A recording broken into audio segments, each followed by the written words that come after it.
Hey y'all, welcome back to the Powerlifting Podcast. I'm your host, Solano Lewis. Today, Kristen and I dive into how to maximize your training when you have limited time.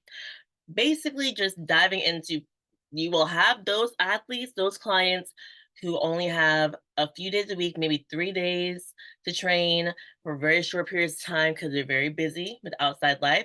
And those people are still going to want to power lift. Not everyone's going to be able to dedicate hours and hours per day to powerlifting, but that doesn't mean that there's not space in powerlifting for them. And so we just talk about how we would program for someone who's like that, some things that we take into account that we kind of always uh go towards when we have someone with limited time. And we also got off on some side rants that I think were fun. So I hope you enjoyed today's episode. If you are an avid listener, please do subscribe to the podcast and then share a review. Post a review, my bad. Post a review and leave us a rating of 5 stars. It really does help us out. It helps us get the podcast seen by more people, and I appreciate it so much. All right, y'all, let's dive into today's episode. All right, y'all, we're back once again to talk What's about up? more stuff, Lots of stuff. the Lots of best stuff. fun, exciting training stuff. Yes.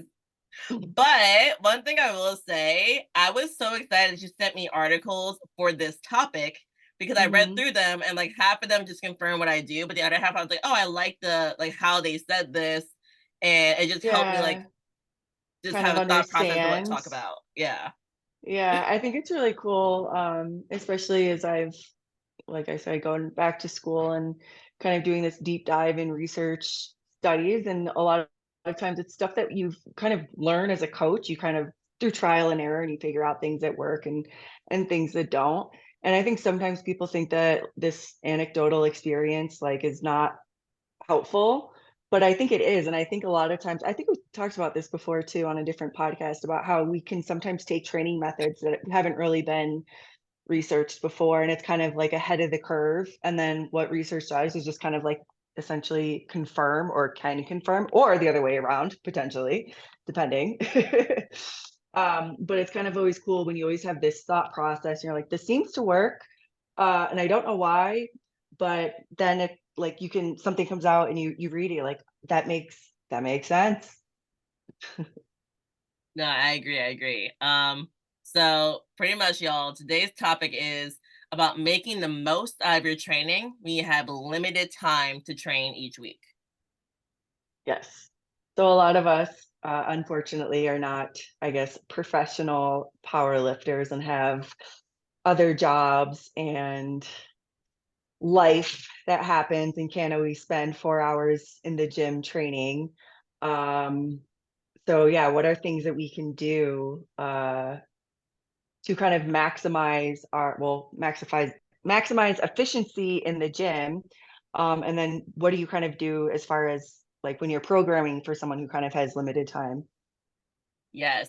And then one thing I will also to sprinkle into this topic is doing this with someone who has like a home gym. So if we're not only are we Uh, maximizing limited time, we have limited equipment because yeah. those for me, so my roster, I would say at least a third of them have families, Mhm. full-time jobs, and they consider powerlifting a great hobby and they're stoked like for nationals, but they're not like, and this is my whole life and I have 5 days a week with 3 hours of time to go to the best gym and I'll drive an hour to get there. Like I have multiple people who are like, I have a squat rack, all right, I have a bench, and like they'll buy something like a belt squat attachment, one cable, which is awesome, but like that's it. Yeah.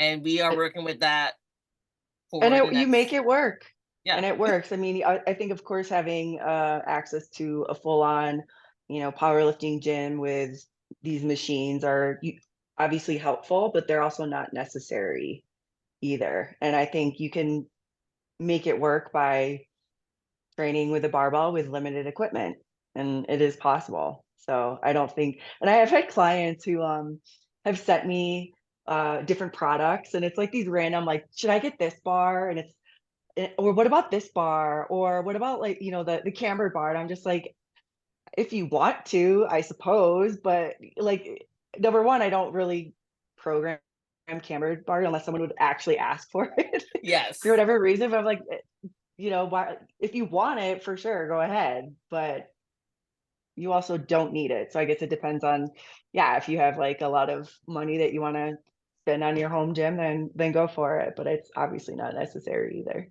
Well, one thing I'll talk about here before we dive into this topic more is when someone's like, "Hey, I want to buy more stuff. What should I buy?" And this is the person who's got the bare bone stuff, right? So they have, squat rack, whatever. I tend to go with, can we? So I love to squat bar for a lot of people. I do. I will Hmm. get that one bar. Kind of like we can get a lot of that for your squat. We can use it for other accessory movements where we don't have to load everything with just the barbell, especially if you don't have dumbbells. I'm like, we can at least Yeah. like split squats with like a different load where you don't have to hold it on your back like that.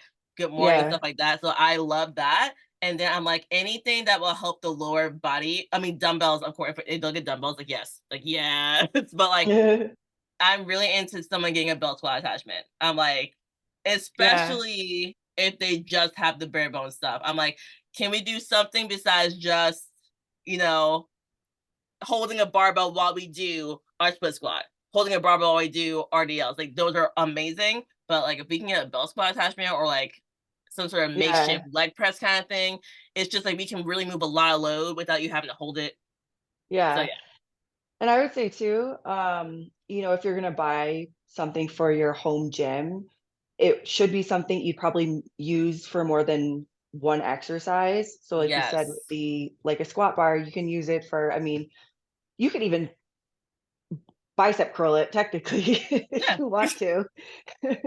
So if you're gonna buy a equipment, I would say, yeah, just use it something that you're going to use for multiple exercises. That's why I think dumbbells are really helpful. And they even have ones that you can, it's like a set and you can just modify the load. So instead of you have to Oh yeah, like have, adjustable. yeah, an adjustable dumbbell set as opposed to just having a whole rack with different weights, Oh especially if yeah, it's a that's the small home only gym. option because Yeah. my clients do not have big home gyms. Yeah, so those ones are really helpful, especially if you have a small gym. Dumbbells you can use for a lot of things, and that's why kind of when maybe SSB or squat bar might be an exception, just because you can use it a lot for other purposes. If someone's having like shoulder issues, it's like usually my go-to um, is aside from modifying like grip width or high bar, low bar. It's sometimes like, well, let's just give your shoulders a break and we'll squat. Um, so I think that's important. But yeah, so if you're gonna buy like a bar just because it looks cool for one exercise, it's like, well, is it worth it? I don't know. Agreed. Agreed. So Okay. So I want to dive into when we are trying to make the most with minimal time, before we even get to how you program for it, we need to make sure that the warm ups are actually efficient. Like, that's a major key here. Like, it yeah, needs to be efficient. Like, if you, let's say a lot of people are doing either early morning or late night. Typically, if you're in this situation where like you work a lot, so you don't have a lot of time, early morning or right. late night is a good, probably you, right? In So, general. yes. So instead of being like, hey, let's be, like, I don't know, be on a spin bike somewhere for 20 minutes and then strap and foam roll. Like, we have an hour. Do we have an hour? All right. Like, we might do something to get your heart rate up for like a couple minutes if you just woke up out of bed. How much you literally get from the bed to like, the squat bar. But I think I think anyone can do a very efficient warm up where you keep moving for 5 minutes and then you're ready to get to the barbell at least. Yeah. I mean, if you talk about a general warm up, which is pretty much you can just do anything to get your heart rate up and blood flowing. Mm-hmm. And whether I mean, do some jumping jacks on the bike, whatever, you just get your heart warmed up. And then, yeah. And then if you're squatting, it's like, well, you're going to do movements that are specific to squatting. And usually it's just squatting with the bar and working your way up. And I Mm-hmm. think sometimes, people are like, foam rolling and doing all these like mobility drills and like not to say there's nothing wrong with it. It's just number one, like, do you actually have a mobility issue that it's needed, or do you see someone on Instagram who's doing it and you're like, oh, that looks cool? And Mm-hmm. I mean, fine, whatever, but you're wasting basically unnecessary time by doing unnecessary movements that aren't really gonna help you in the long term. And yeah, so focusing on just what's needed, warm up your heart rate. Maybe if you have a specific mobility, maybe your ankles just are tight and you need to do a little bit of extra stretching beforehand, like fine, but you don't have to do that if that's not an issue for you. Mm-hmm. And then, yeah, and just go to the bar. Like my workout or my warm ups can take, yeah, or like 10 minutes or less. Same. Like mine is 10 minutes or less, and that's definitely like if it's a full 10, it's like, yo, I'm literally cold. So I need to like get warm before I can even start like the like split squats I'm about to do and like the Yeah. moving I'm about to do. Yeah. And I'm glad you mentioned that too, because that's another important thing to consider, especially for people who live in colder areas with maybe they don't really have heat, and they're training in a gym with, I used to train in a gym with no heat in winter, and that was not fun. And it just, yeah, I just always felt like it took me a little bit longer to warm up. Like the sets would kind of weights would kind of feel heavier, if that made sense. Hmm.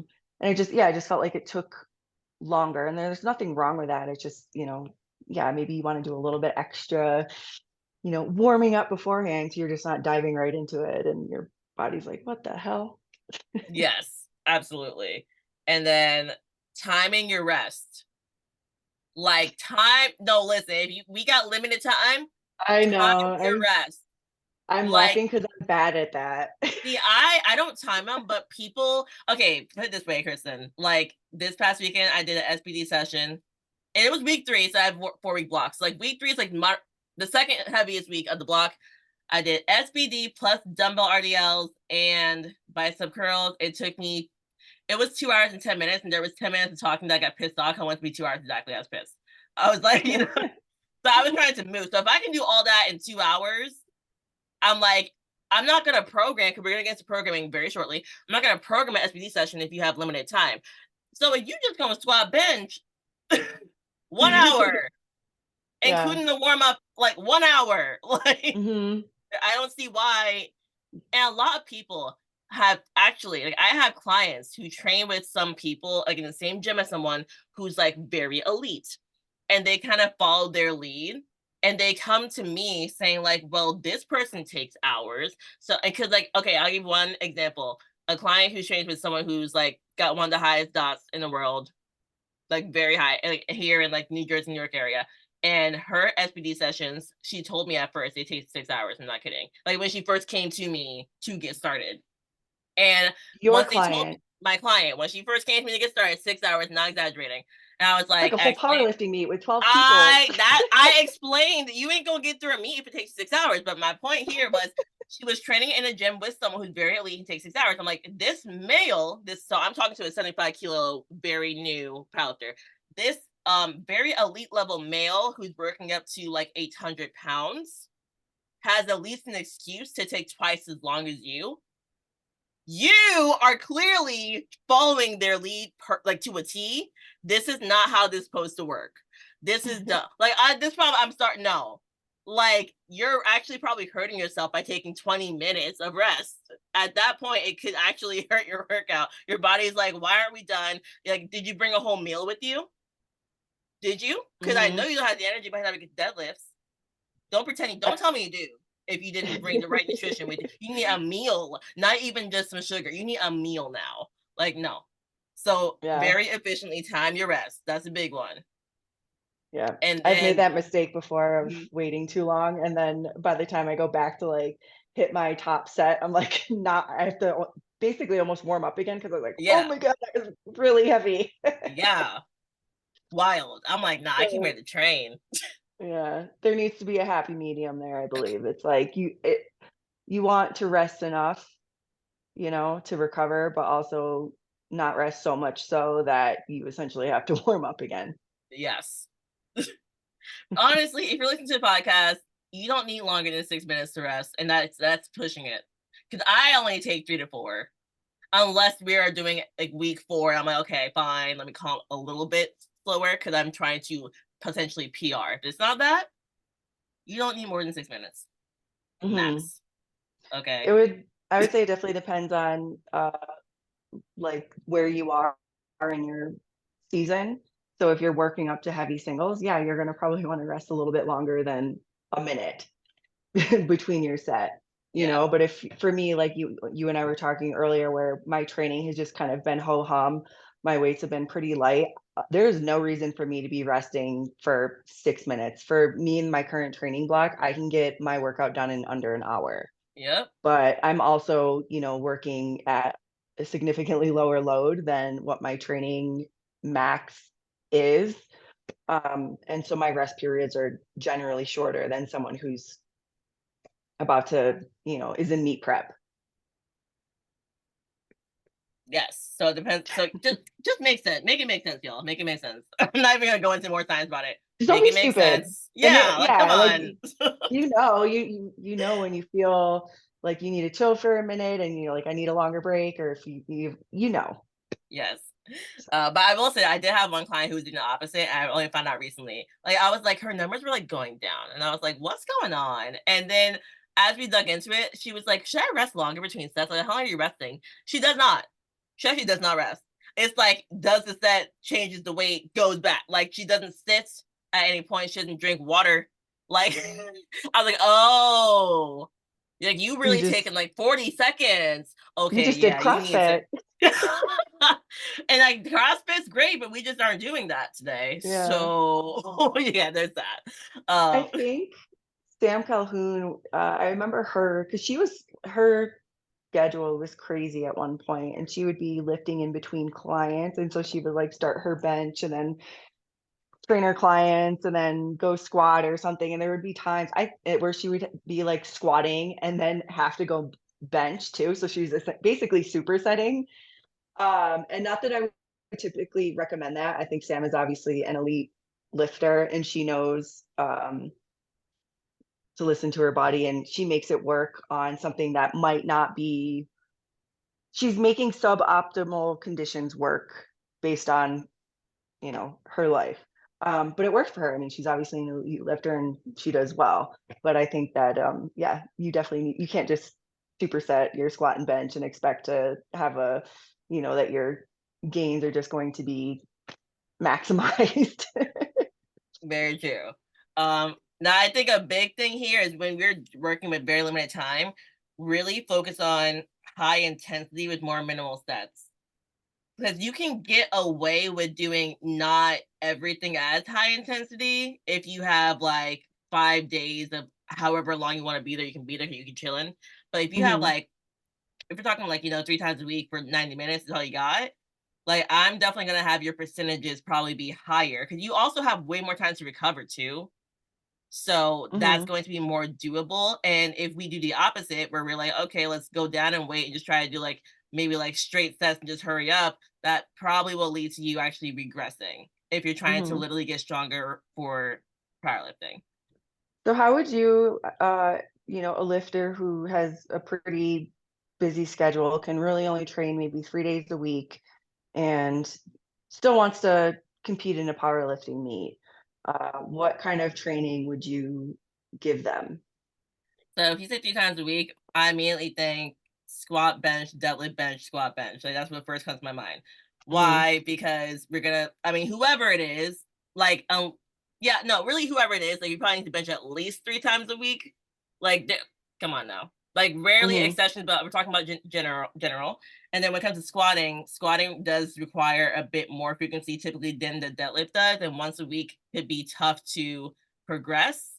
And again, we're also talking like minimum training. And then deadlift, like, well, let's be real. Even if you needed twice a week deadlift, can we even fit in the SBD? Probably not in 90 minutes. We could try, but like, we gotta like, we know that's gonna be tough. So that's just what my brain goes to right away. And then at that point, you just have to vary the intensities on the days when it comes to like the 2 squat days and the 3 bench sessions. But overall, if it's 3 times a week bench, like let's say it was for me, I had to push back 3 times a week bench, but I've been doing 4 times a week and it's been going great.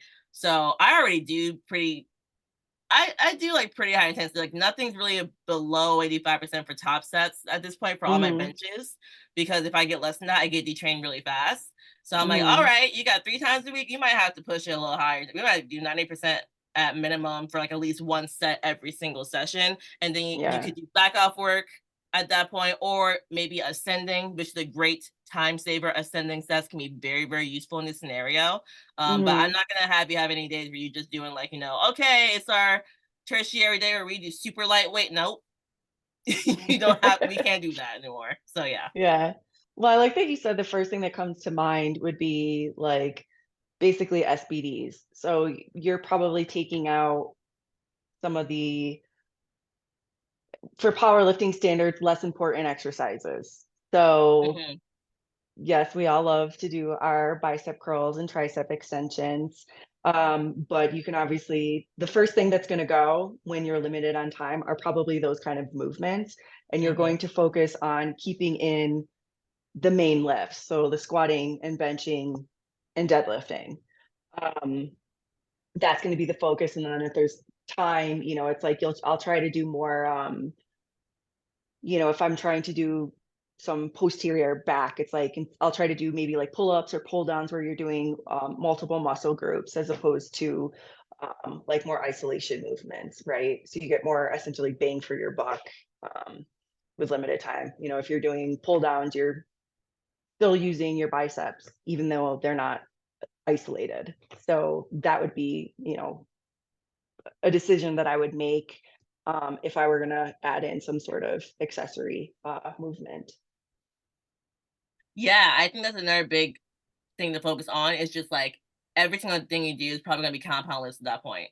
Like we're not Yeah. doing any really isolation exercises. We don't really have the time for it. And then on top of that, since we are time limited, we're probably supersetting accessories. So Yep, I've that's where done you can get that. like the most bang for your buck there. Yeah. Or Sam Calhoun, who she was supersetting her SBD. And I mean, it worked, but I would I don't assume remember this this part of was a Sam's while journey. ago. This was a while, but I would also argue that she probably was, the training load when she was doing that was probably lower than what it would have been had she been not supersetting her squat and bench. Hmm. And she probably knew that, hey, I'm probably going to be a little less rested than I should. So my max weight for this day is probably going to be a little bit lower than it would be otherwise. And she made it work, right? So she was making, yeah, suboptimal conditions optimal for her scenario, I guess, and kind of managing her expectations. You'll have to ask her about it. This was like a while ago. This was I'm definitely going like, to. 'Cause I'm like, I just have yeah, no, and like we're so close. I'm like, how do I forget? Like, this was like, I think RIP when USAPL and oh, IPF. before the So split? this is like, I think even before COVID, Oh, never probably. mind. Okay, so that's like I Yeah. So this might probably have didn't hear been about her yet, or just heard about okay. her. Yeah. Like this, I'm not saying this was a while ago. Yeah. All right, cool, cool. Another so yeah, supersetting plus like, or maybe even a circuit of three, just something in there is just a good time saver. At that point, you probably want to do stuff that isn't hitting the exact same muscle group if you're doing a superset to get the most out of it. You could also Hmm. justify doing same muscle group to like push it and like Hmm. kill that area, but that's one thing. And then also myo reps, which I won't lie, I don't really use them, but I don't. Yeah, I haven't really used them too much either. they can just be good for time if we're Yeah. really trying to push that. Yeah. Yeah. And then let me explain what it is. I literally got the definition because I was like, I suck at explaining. Like they even confuse me sometimes if I'm not like Yeah. saying it correctly. So it's an activation set. So the load lifted, you lift the load to near failure for a certain amount of reps. So it could be, for example, you do 12 reps and we're trying to go to like maybe RPE 9, like really close to failure. Then at that point, you keep the same load and you try to repeat doing smaller sets, so like maybe 5 reps now, and then you only take like a 20-second rest break, and you try to bang out as many as you can, 20-second rest break, 5 reps, 20-second rest break until you legit hit failure. Now that's gonna work Hmm. probably for more isolation stuff. Like you could do that with like tricep extensions for sure, and I was just gonna kill your say, triceps, I was like, biceps, I don't know how that like would work on like shoulder squatting or raises. deadlifting. I would No, probably, no, no, yeah. no, no, no. This is like, okay, you really want to, like, we got to hit these triceps real quick. Like, we got to do it. It helps your bench go up. All right, cool. Yeah. Tricep, bicep, shoulders, calves, like small isolation stuff that's going to work really well. Yeah.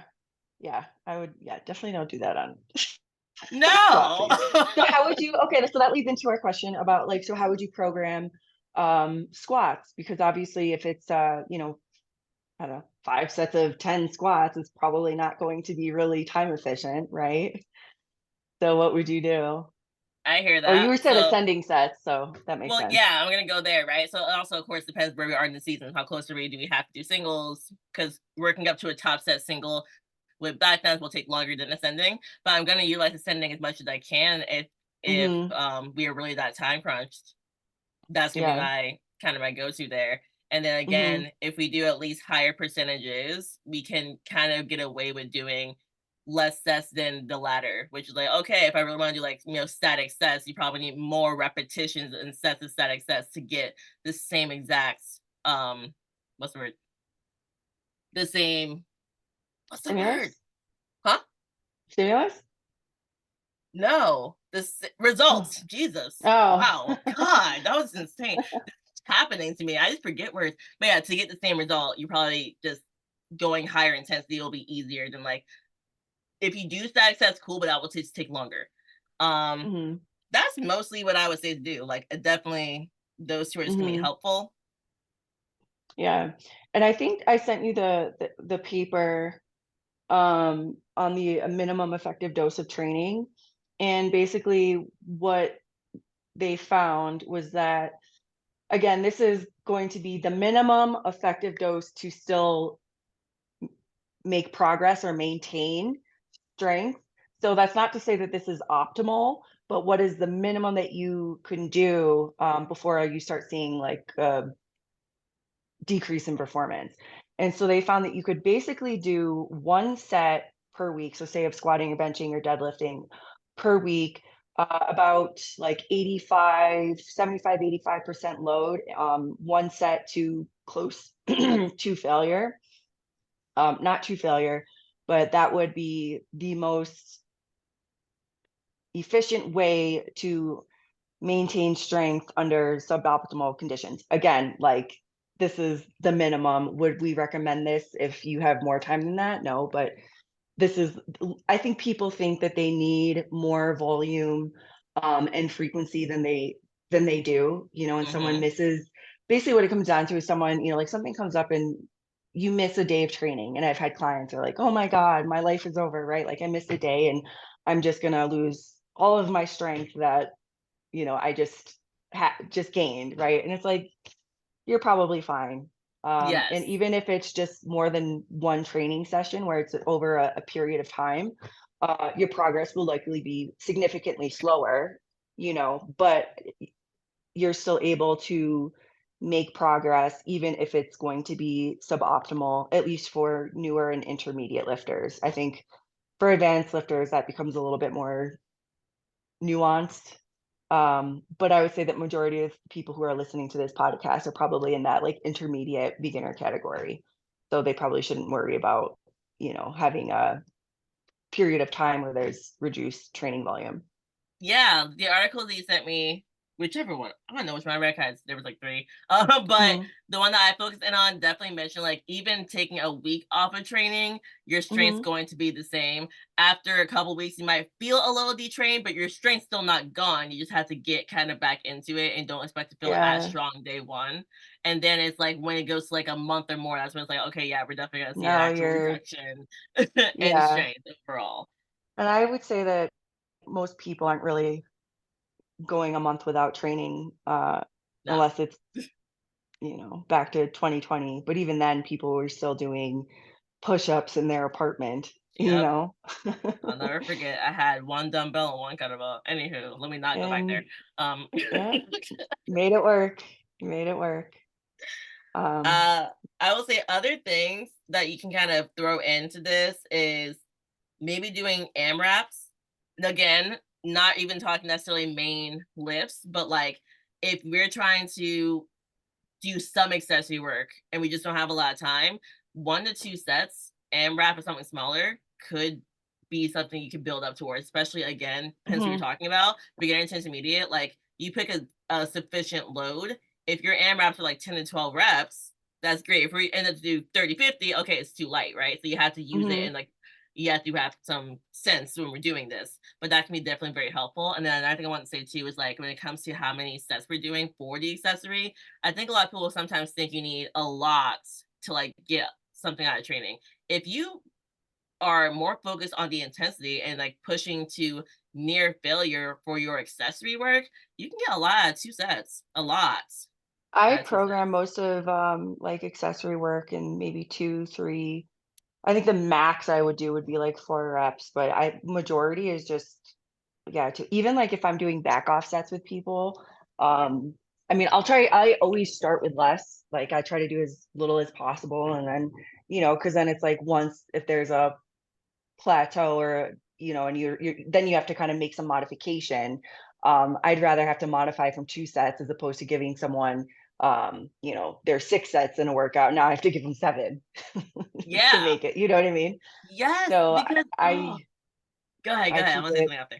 yeah, so I was just saying I'll start with, basic yeah, as low as possible while you're still making progress because, yeah, it's much less tolerable to add in a 3rd set as opposed to set number 7. And that exact last sentence you said, like, you can build if you start with doing the least amount of work possible while you're still getting results. Like, that's always my goal as a coach. But what's the least we can do, but still get great results? Like, and Mhm. actually see you getting stronger. Not like, okay, we're gonna pull back so much that like we're just gonna try to gain 5 pounds throughout the whole year. Like that's just crazy. But like if Yeah, I'm seeing results, I'm not gonna be like randomly like, oh, you're getting great results. Let me just make your accessories 4 sets instead of 2. Like, why? yeah, Why? Why? yeah, Like, just leave it alone. yeah, and then you go in you said that you had a client who was basically spending 6 hours in the gym because this elite lifter was spending time in the gym, but this elite or advanced lifter, was probably, I mean, like, very, very, very well adapted to their training, right? And likely required, um, much higher volume or load, or, like, stimulus, to kind of continue making progress, whereas a newer lifter, I it's like you could do nothing and then go and do something and you're gonna get better because you go from nothing to doing something. So it doesn't matter what you do, you're going to get better at it. So Hmm. even just in for powerlifting, I hate to say this, but even if you like a beginner, I could say they could be on any program, but that's not true. Like maybe not a awesome program, but they're still making progress, maybe up to a point. I will say that, for example, with myself, is when I was just getting into lifting and I'm, there wasn't Instagram and there's YouTube and it wasn't as there wasn't as much information as there is today. So I Google powerlifting. The first thing I find is like the small off program. I don't know Oh if my you're god, we familiar. talked about this. Okay, yes, I am because I'll never forget one day. I did it one day of my life ever. One day of my life. I did 10 by 10 squats. That was One like day the German ever. maybe Oh wait, but maybe that. as Oh a my doing god, wait, maybe that's it's what I Ger did instead. yeah. So German volume training is like it's the 10 by 10. And then small of was it was 4 days it was a squat program or squat focus and it was 4 days a week and I'm trying to think of what it was, but it was like 5 by 7, 6 by 4, 8 by 3, 10 by 2 sets on squats by day 4. And you're supposed to do this for I think it was like 9 weeks. And I made it through week 1 and I was like, mm-mm, nope.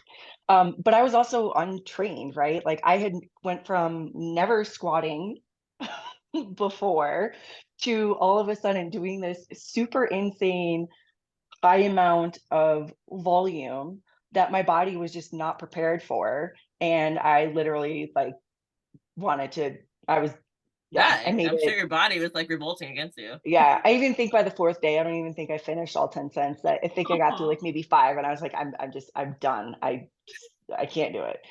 So that's to say that especially as newer lifters, you can get away with doing like sometimes less is more, right? Um, so yeah, following these elite lifters who's spending again, at the same time, I still think 6 hours in the gym is excessive, even as an advanced lifter. I'm just gonna throw that out there. Yes. Yes. But anyway, there's no reason that, I mean, I think I've had clients who have spent like 3 I've had clients who are spending 4 hours in the gym, and at that point, I'm like, "Okay, I need to modify this a little bit because no one, at least I don't wanna spend 4 hours, and if you're spending 4 hours in the gym, that's completely unnecessary, so we need to, like, we need to modify this, and you need to stop talking so much." So, okay, when you say that last part, because here's my thing, right? As a coach who's also a very dedicated lifter, You I know, know how exactly how much time I spend in the gym. And I actually kind of, I'm not gonna lie, I kind of gloat about it. I'm like, yo, it's like I make a lot of progress, and I had 3 sessions are 1 hour, one session is hour and a half, and one session is 2 hours in SPD. That's it. mhm, Um, so I do like I would say I do probably more accessories than most of my athletes. 'Cause I actually do. I love accessories. My coach would just give me a lot because I just love it. and So you have I'm like, time. and I have, and I, yeah, it's my full time job, y'all. I legit have the time, Yeah, right? that's So I look at my program. I'm like, unless I give you more workload than I am being prescribed, I refuse to change this program until you tell me why you talking for an hour. Cause I know if you're there for 3 to 4 hours, it's really not my program. It's literally you. You are you the problem. were You, literally, yeah, it's you. You, you're the problem. It's you. you need to, yeah, chit I'm chat, not. and some So I'm not people altering the program, Kristen. it's funny because I think I'm a very personable, friendly person, right? And I used to get these comments when I was in the gym, and people would be like, "Oh my god, I thought you were a bitch." And I'm like, "Ow, that's Oh. offensive." But it's like, when you're in training and I got my headphones in and I'm like focused, right? And I'm lifting. I'm not here to chit chat. I'm not here to, I don't want to say make friends, but like my focus is training and not like sit there and chit chat with other people. And at the expense of that, apparently I had a chronic bitch face, and they were like, "Yeah, you're actually really nice." I was like, "Yeah, I know."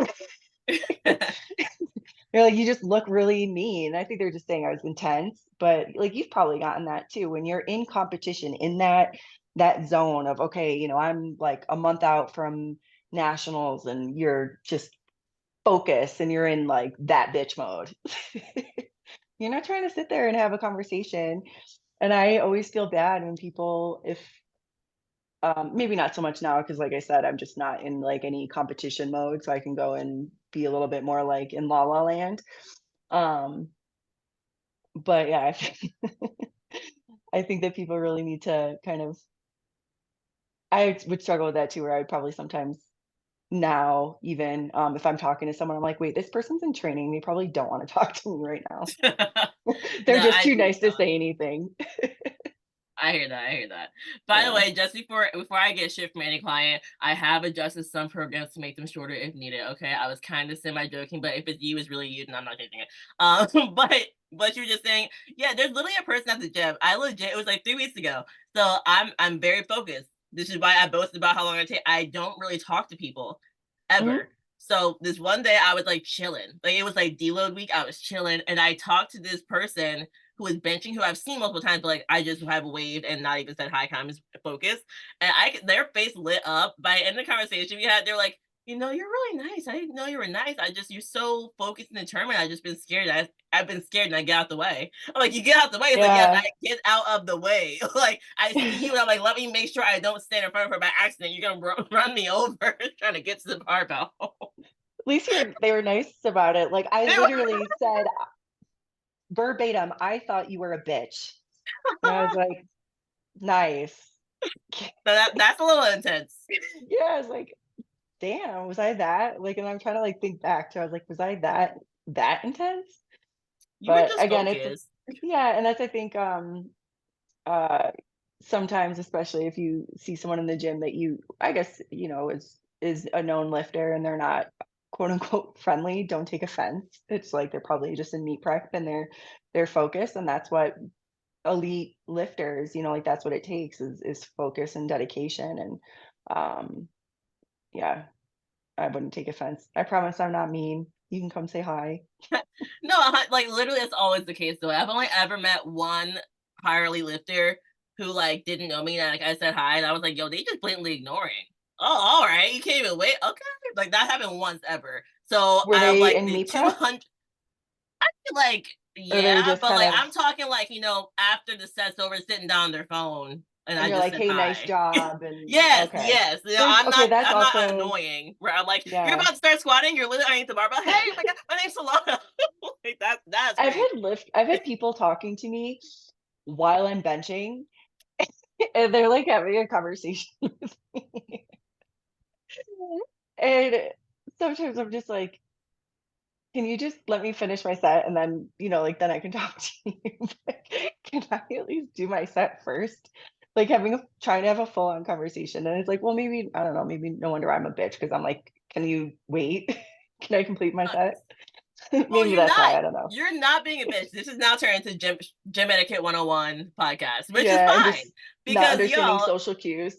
yes, that's all it is. You need to, okay, you gotta use this thing called your brain. Sometimes we gotta do this thing. Ready, one, two, three, plug it in, turn it on. All right, like you see a lifter at a gym you admire, you can say hi. Like I've had so many people DM me after I visit a gym saying, "I love your podcast. I've been a fan of you," which is so I weird to wanted hear to say the words hi, say. but I'm too I wanted scared. to say hi, but I was Yeah, too scared. You look focused. yeah, I'm like, just come up to me, but not when I'm like literally starting a set. That's it.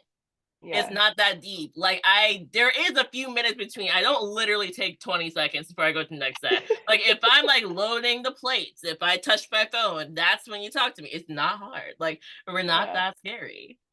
But Well, also and don't be and that person talking when you're mid benching. Like now I hate you. Now I yeah, actually won't that do was kind of like an extreme, example.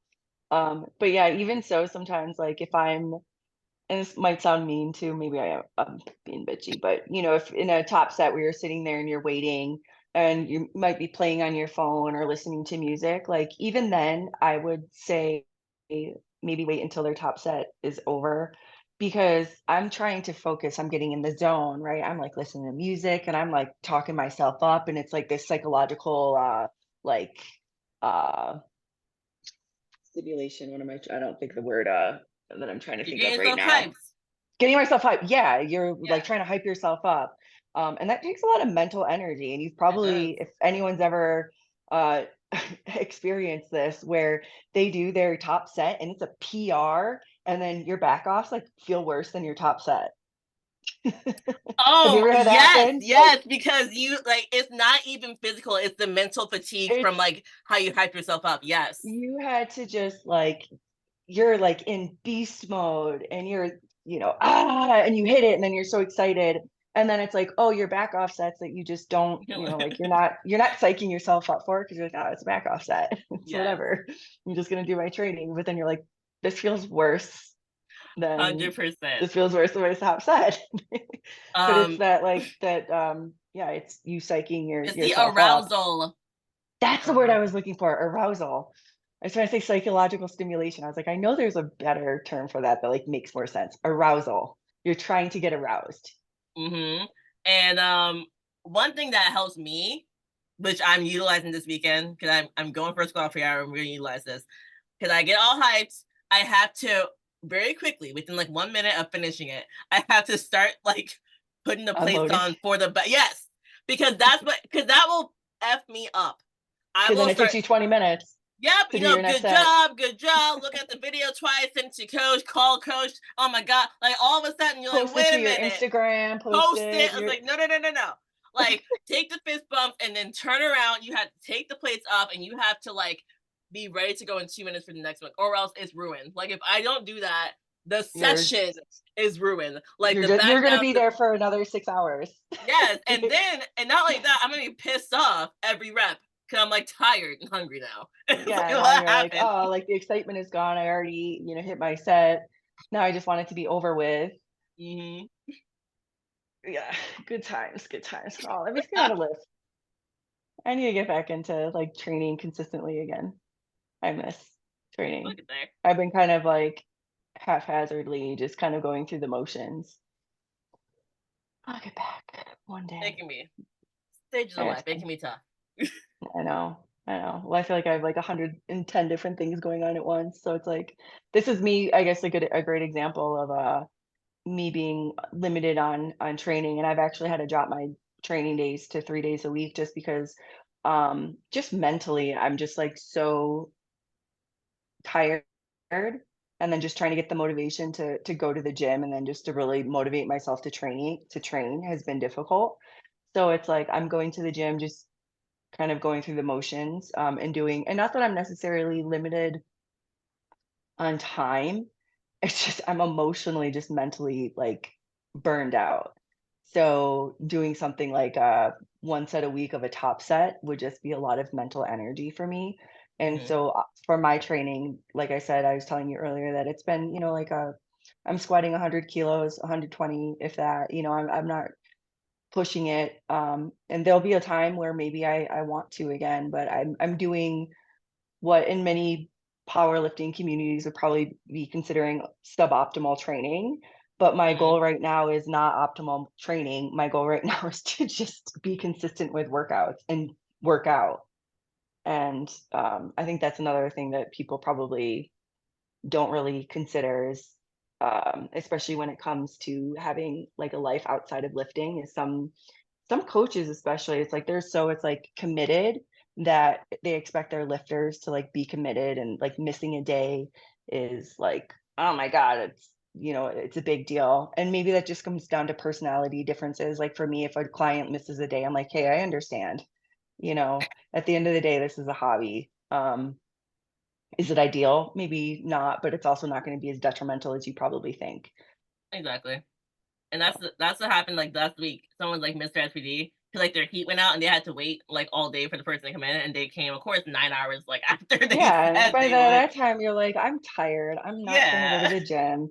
I I was like, like, "Hey, I get it, I understand." "Oh my, I'll just adjust the program, it's fine. I'll just tweak it." Yeah. I've heard, but, like, some coaches who are like, "No, you need to go train." That's not an excuse. Like, people very, like, militant, and this is off topic, but that kind of comes down to, I think, coaching personalities and why it's important Mhm. to find, like, a coach who you resonate with, because if you want a coach who's very like militant and who's going to yell at you for, unless you're doing something stupid like going off program all the time, like, yeah, maybe I'm going to call you out. But if you miss a training day and you're like, I'm sorry, something came up, it's like, I get it, fine, Yes. you know.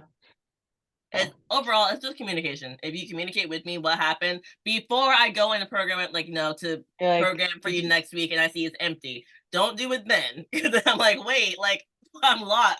I need the whole story now. Like, why is the yeah, 4 days missing? But like, if it's nothing crazy, just hit me up. If you hit me I up the day of, I'm actually happy.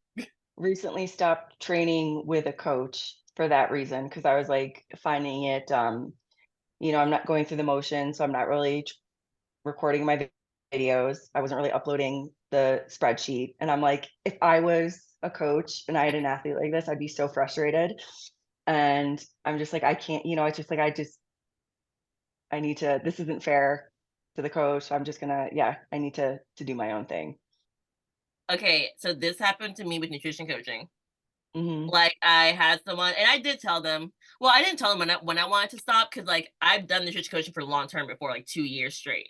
Because like, Yeah. the worst time for me typically is, like, after the meet. That's when I'm like, "Oh, no guidance," and then I'm just, like, off the walls, like, not I haven't seen a vegetable in 5 days. I haven't cooked at home in 5 days, like, just Pizza Hut, like, what's going on? You're like But having shit in 5 days. Your stomach is literally, too backed up. no, I am shitting because of coffee only. That's what it is. You know what I mean? Like, like when you drink coffee, you're Yeah, like, yo, yeah, I yeah. got I've been but there. that's why I stopped with my last coach when I did, because like the last month I was like, I've tracked like twice. I'm barely responding. And it's not, and if I was her, I'd be so annoyed. And I'm like, and I just Yeah. didn't care. And I was like, I'm in maintenance right now, anyways, which I sometimes I do the guys maintenance because like I'm in maintenance now, but the maintaining rate has risen up. So it's not really maintenance. Yeah, and sometimes you need someone to hold you accountable, but for right now, like I said, at least for me, my goal is not necessarily to, I mean, I would love to compete again, but I have so much going on right now that is taking up my mental energy that, like, competing is just, I can't even think about it right now, Hmm. and that's not to say that, like, never, um, but I can't force myself to do something that isn't there, and if I continue to try to do something like that, I'm gonna burn myself out, and then, like, potentially quit altogether. And I know better than to do something like that. So it's like, just chill. So if you ever see me doing others, like I think I've been posting about yoga, and I'm sure people are like, "Why is she doing yoga? She's a power lifter. Why is she running 3 miles?" Like, I guarantee you there's been talks. And I posted a like thing of me running, and it's like, well, yeah, it's not ideal for powerlifting maybe, but also like that's not really my goal. So Yeah. who cares? Well, that's what I was gonna say. I actually just recently started just adding in one extra day of like kind of fooling around day. And I have like a coaching friend who's been like teaching me some power cleans and power snatches because I haven't done Yeah. that in 5 years. And like it's just fun. And I'm not Yeah. even like my motivation's not even low. I just like I'm having fun, but I want to suck at something. I haven't sucked at something in a long time. Like you know what I Are mean? you Like when you get really big at powerlifting and you just like you haven't sucked. you So went yeah. And are you in a you're not in prep, right? Like when are you doing the Arnold? I'm not. I'm doing the meet in June, Rising Tide, Okay. Yes, you which got is local like too, so I can just be yeah, stress free. Girl, you know how long this I could drive to my meet? Like what? that's but yeah, I don't know if I that's can't wait ever to drive to my meet yeah. and like I just not have to be in a hotel. Oh my god, I'm so happy. Yeah. But I get in the meantime too, it's like, powerlifting can be boring sometimes, especially if you're not like close to competition. So it's kind of like an off-season training. And sometimes just as a way to avoid like getting bored. You do something that might on paper might look like, why is this person doing a clean and jerk or a snatch? Like that's not going to help you to be a great power lifter, you know? But it's something that's different and it's new and you're horrible at it and you can only get better. And that's kind of like makes it cool is when you start seeing, you know, like when you become less shitty, you're still shitty, but less shitty. And you become less shitty really fast. There you go. So it's fun. There you go. So that's why It's literally fun. I've been doing yoga and I mean, like, I'm not a yogi, right? Like, as a power lifter, like, come on, just imagine how fun that looks. But I've actually, have gotten I would not say good at it because I am by no means consider myself like this yogi who can get into really great positions, but, I've gotten better at it, and yeah, it's been keeping me, like, able to, at least do some sort of physical activity. Solid. I'm happy you're enjoying the yoga. I did yoga 3 times in the last year and I stopped. I'm like, you know what? It's not for me. I'm gonna find something else to do that I suck Yeah, at. yeah. Yeah, right. I keep But trying to run and, like, enjoy it, and I still haven't. I'm like, I'll run, and then I don't do it. I'm like, I can't get into it. I've tried. all good. But all right. We answered the question and then some. And a How lot to of make some. a lot of some, but how to make the most out of your training when you have minimal training time. I enjoyed the Mhm. talk. I did too. This is a good one. Hey. Next week, you can see our face. Yes, we're going to be so the Upgrading. powerlifting podcast does have a YouTube channel that doesn't have a ton of the episodes on it yet. It has like some of them, not all of them. But we're upgrading next week. You'll see us next week on YouTube. I'll put the link for YouTube in the show notes and on our pages so you can see it. Yeah, I'm excited. That means I But gotta dress up and not look like I'm, like, in a bathrobe or something and, like, look ready for I'm my just debut on gonna YouTube. I'm You're just like, "Oh, gonna I don't not wear care." a baggy t-shirt. That's all I'm gonna Yeah, do. Just if I avoid a perfect. baggy t-shirt, I did it. There you go. But all right, y'all. Thank you for listening and catch you next time on the Power and Lifting Podcast.